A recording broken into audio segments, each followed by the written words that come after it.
তোমার বাপের দের যে আমি টাকা নিতে পারি, তুমি এটা কি কথা বললা? তোমার বাপে আর আমি এক লগে এক জায়গায় বসে সিগারেট খাই। তোমার বাপের আর আমার ভিতরে কত যে মিল মোহাব্বত তুমি জানো না।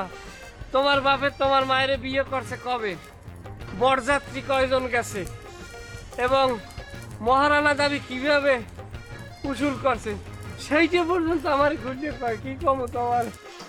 নাউজুবিল্লাহ, এ বলদ বলদ কথা কবসন। আচ্ছা সে কথা বাদ দাও, পালাইয়ে যাবা কোন সময়? চলো পলাই যাই। পলাই যাবো যেকালে অনেক টাকা হইবে, 4-5 লাখ টাকা আর হইবে। তার কি শেষ আছে? আরে এটা আমি স্যাম্পল দিয়েছি, এটা আমি খুঁজছি, এটা আমার কাছে দাও। আরে আমার দ্বারে থাক। আর তুমি তো সবসময় টাকা মোরদারি হয়, জমা জমা যেকালে 3-4 লাখ হবে একাল মোরা পলা। 100 টাকা দাও, তোমার বাইরে লই দিছি, খাওয়া লাগবে 100 টাকা দাও। 100 টাকা না, বড় জোর 20 টাকা দিতে পারি, তা কথা আছে।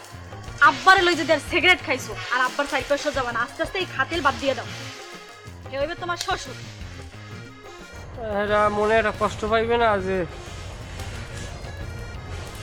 যাও তুমি দেখো ওই যে